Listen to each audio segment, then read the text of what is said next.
What are some completely harmless things that cause unexpectedly strong reactions in people? Hair choices, dyeing, cutting, shaving. I never expected something as simple as hair to turn into a full-blown battle with adults who thought they knew my child better than she knew herself. But that's exactly what happened. When my daughter was 7 years old, she decided she wanted an undercut. Not me, not as a joke, not because I thought it was cute or edgy. She wanted it. She walked into salon after salon, sat down confidently, and loudly asked for the haircut herself. And time after time, the answer was no. Not because it was unsafe, not because it was impossible, but because grown adults felt entitled to tell a child that she didn't know what she wanted. Hairdressers refused us, shaking their heads, explaining how the haircut would make her unattractive, how no little girl wants to shave part of her head, and how she would regret it. Imagine hearing that about your child, while your child is sitting right there. What bothered me most wasn't just the refusal, it was the message. That her value was tied to how pleasing she looked to others. That her self-expression needed adult approval. That being different was somehow wrong. After countless uncomfortable conversations, we finally found a stylist who did something shocking. She listened. She sat down with my daughter, spoke directly to her, asked her questions, and treated her like a human being instead of a mistake waiting to happen. And then she gave her exactly the haircut she wanted. My daughter beamed. She felt powerful, seen, confident. But that confidence didn't last long. We later traveled home for a family wedding, and suddenly everyone had an opinion. Relatives, acquaintances, strangers, all felt comfortable telling my 7-year-old that she had ruined her hair, that she didn't look like a little girl anymore, that something about her was now wrong. For context, my daughter has curly, copper-colored hair. Her inspiration wasn't rebellion, it was Spider-Gwen from the Spider-Verse films, a superhero, a strong, fearless character she admired. Yet even that didn't matter. One woman in the bridal party became genuinely angry when I showed her pictures of my daughter. Not annoyed, angry. Her face turned red as she lectured me about the haircut, as if it were a personal offense, as if my child's hair somehow affected her life. And this wasn't an isolated experience. When my son grew his hair past his shoulders, the comments started again. When my other daughter chose a pixie cut, the judgment returned. Different child, same outrage. And every time, I'm left wondering the same thing.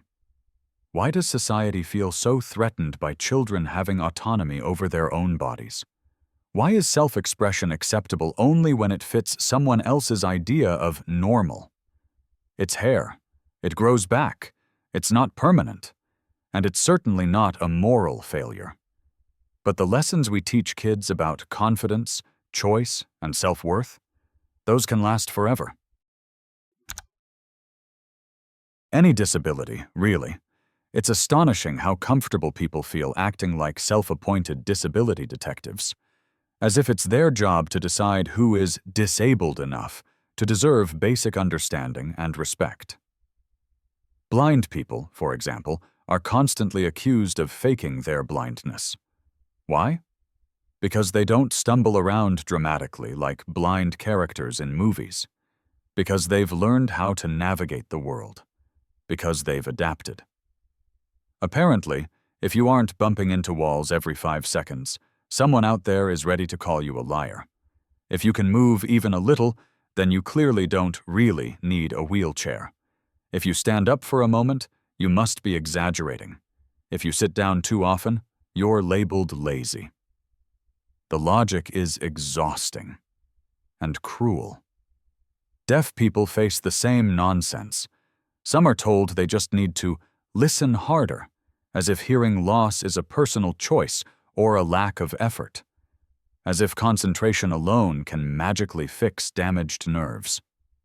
And then there are conditions with good days and bad days, the kind that truly confuse people who only understand disability in black and white. People refuse to believe that someone can walk to the grocery store one day, yet collapse the next. They don't understand that 5 minutes of standing can lead to dizziness, nausea, unbearable pain, or even passing out. To them, inconsistency means dishonesty. You were fine yesterday. I saw you walking last week. You don't look sick. As if pain follows a predictable schedule. If you don't look like the stereotype of a disabled person, it gets even worse. If you're young, apparently you're not allowed to need a wheelchair. Using disabled parking? People glare, whisper, sometimes confront you directly, convinced you're stealing something you don't deserve. The idea that disability doesn't have an age requirement seems impossible for some people to grasp. And honestly, it's absurd. Maybe, deep down, people desperately want to believe disability only happens to very specific kinds of people, that it only affects others. Because accepting the truth that anyone can become disabled at any time, without warning, without reason, is terrifying. They don't like the idea that they could wake up tomorrow and have their life permanently altered. So instead, they cling to comforting myths. That disability only happens to old people, or people who made bad choices, or people who live differently than they do, anyone but themselves. It's wishful thinking, a form of escapism, a way to feel safe in an unpredictable world. But none of that excuses how they treat others. There is absolutely no justification for harassing, judging, or questioning someone who is already dealing with more than most people ever will. No one owes strangers their medical history. No one owes an explanation for how their body works, especially not to people who refuse to mind their own business. Compassion costs nothing. Silence costs even less. Sometimes the kindest thing you can do is simply let people exist. This is going to be unpopular, but it needs to be said. Autistics have done real damage to how autism is understood, and an even greater disservice to non-functional autistics who actually need support, accommodations, and serious recognition. Somewhere along the way, autism stopped being treated as a neurological condition and started being treated like a personality aesthetic. Every mildly unusual trait, every awkward moment, every strong interest suddenly gets labeled as autism. And in the process, the meaning of the word has been stretched so thin that it's almost meaningless. At the same time, neurotypical people are described in the most bizarre way imaginable, as if being neurotypical means having no quirks, no passions, no fixations, no hobbies, no obsessions, and apparently no inner life at all, as if enjoying things intensely or being a little strange is somehow abnormal. Let people be weird. Let people be passionate. Let people be eccentric without pathologizing every single personality trait. Not every human difference needs a medical label attached to it.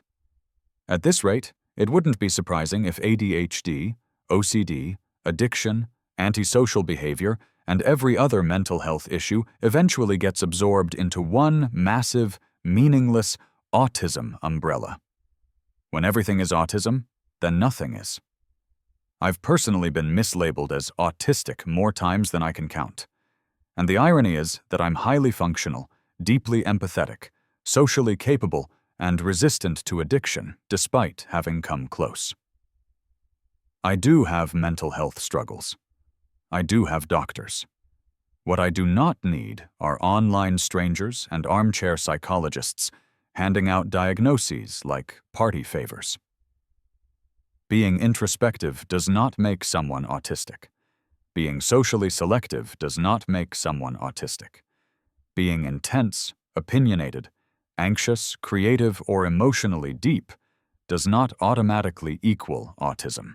Yet based on how broadly the term is used now, even serial killers could be framed as autistic people with an unusual special interest. That's how absurd the logic has become. At this point, autism is treated like a vibe, in the same way some straight couples suddenly adopt queer identity language as an aesthetic rather than a lived reality. It becomes a label people put on themselves because it feels interesting, not because it reflects a disabling condition.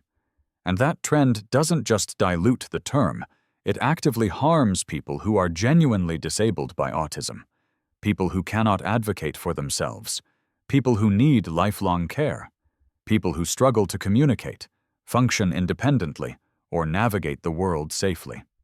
Edit. There's also a deeply frustrating trend of self-diagnosed autistics using the label as a blanket excuse for being rude, dismissive, or socially hostile. Autism does not erase basic responsibility. We live in a society. Courtesy still matters. Having a neurological condition does not justify treating others poorly. Yet we now have a growing group of people who attribute openly aggressive or Karen-like behavior to autism and expect zero pushback. Autism is not a free pass, and turning a serious disability into a fashionable identity helps no one, especially the people who actually live with it every single day. People choosing not to have kids. I once mentioned at work that I never wanted to have children, and somehow that simple statement was taken as a personal attack. A coworker looked genuinely offended and told me without hesitation, "That's literally what women are supposed to do. It's selfish not to have babies." No. What would actually be selfish is knowingly bringing a child into the world when I already understand that I would resent the situation. A child can feel that. They grow up internalizing it. And resentment doesn't just disappear.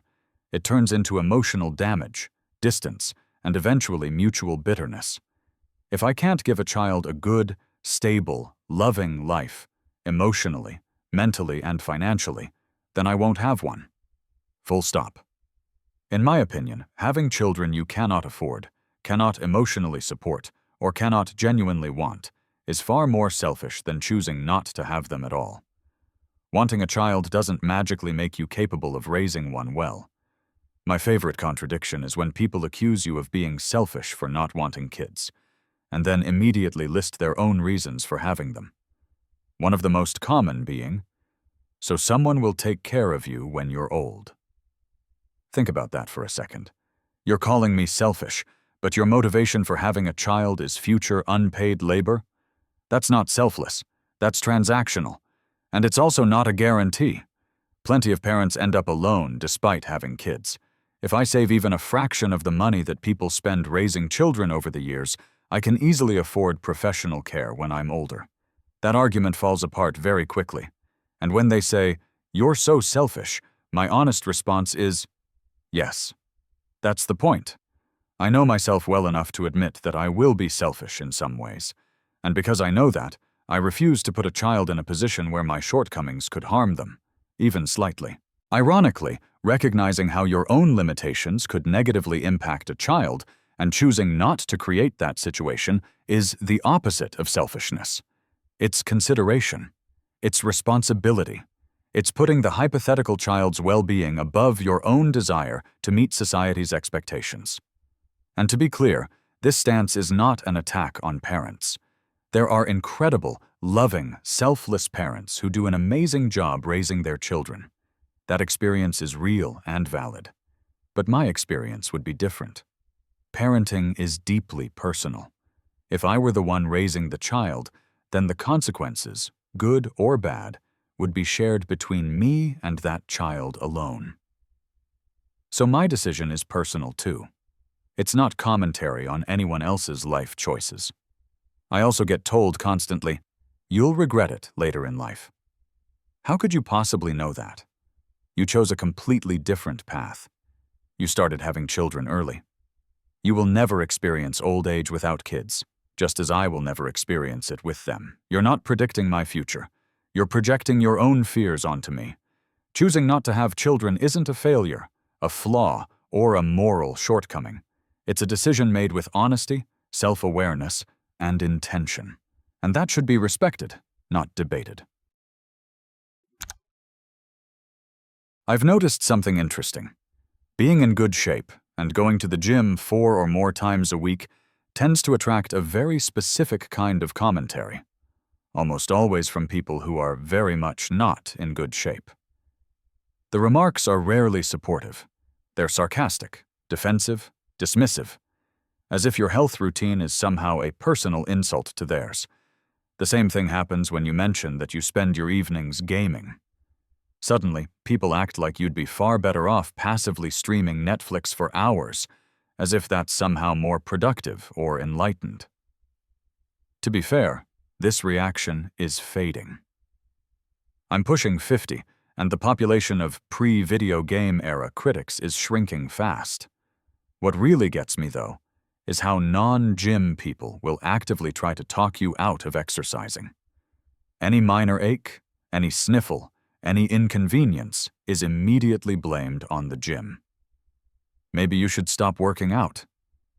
I had the flu 2 weeks ago, and someone genuinely suggested I stop going to the gym for 6 weeks to fully recover.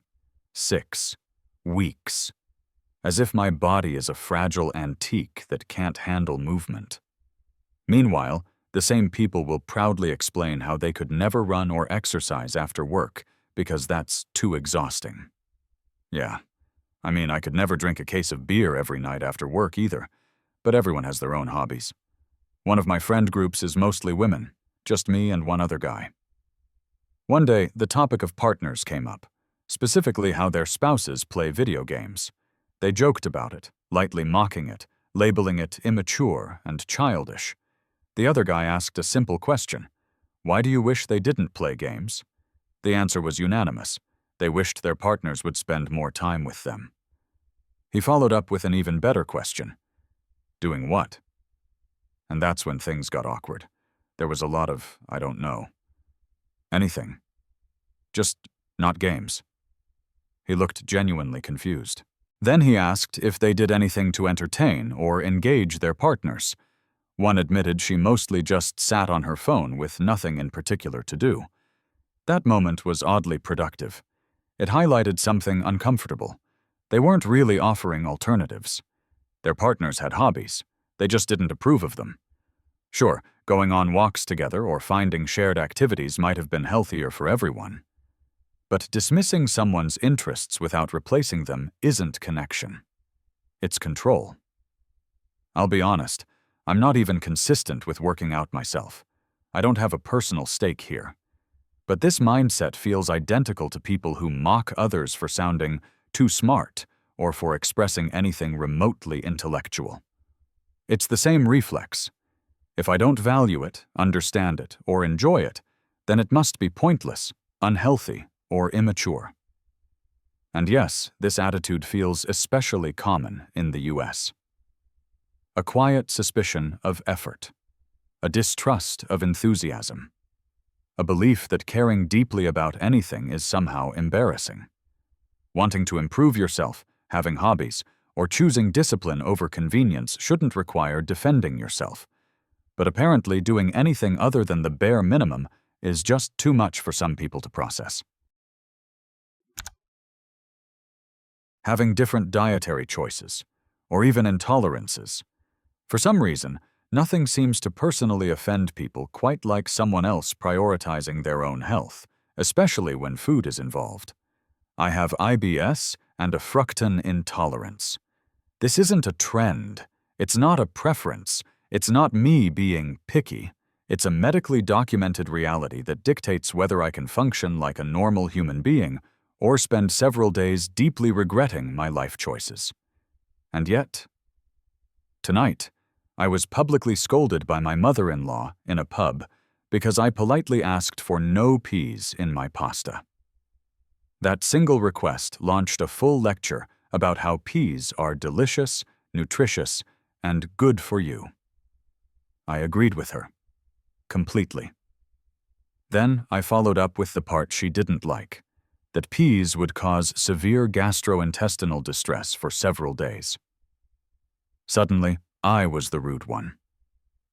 Over the years, I've been told that my intolerances aren't real, that pregnancy will magically cure them, that I should eat unsafe foods to toughen up my system, that my body just needs to get used to it. All of it is nonsense. It's fascinating how calmly people will suggest that you repeatedly harm yourself, all in the name of social comfort, as if your digestive system exists to make them feel less inconvenienced. I'm also extremely lactose intolerant, which apparently turns every interaction involving food into a comedy routine. So what happens? You get gassy? You'll be fine, right?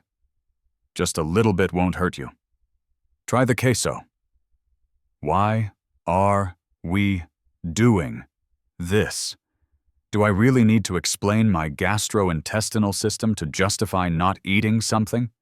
Why does declining dairy require a group discussion, jokes, and peer pressure? I'm not even severely intolerant. I'm moderate, which is why eventually I stopped being polite. Now, when I encounter people like this, I respond with graphic accuracy. I don't exaggerate. I simply explain. In detail, I calmly tell them that the gas and diarrhea phase is actually the relief stage, that it means the worst part is almost over. Before that comes fever, intense cramping, and pain that feels like sustained internal pressure, the kind that makes you question your ability to remain upright. I explain that the amount of lactose that triggers this reaction isn't consistent. It varies by person, by day, by stress level, by gut bacteria composition. So no, I can't predict whether just a little will be fine or catastrophic. Then I go further. I explain natural lactase production, how gut flora works, why some people gradually lose the ability to process lactose entirely, how inflammation compounds the reaction. And then I end with, and I'm only moderately intolerant. Some people have it so severely that even trace amounts can cause serious damage, including hospitalization. By this point, the room is silent. People look uncomfortable. Someone wants to change the subject. Perfect. Because here's the thing. If my quietly avoiding certain foods makes you uncomfortable, imagine how uncomfortable it is to live in a body that punishes you for other people's expectations. I don't owe anyone my medical history. I don't owe explanations. And I certainly don't owe my health so someone else can feel normal about what's on my plate. But if you insist on making it a conversation, I'm more than happy to finish it.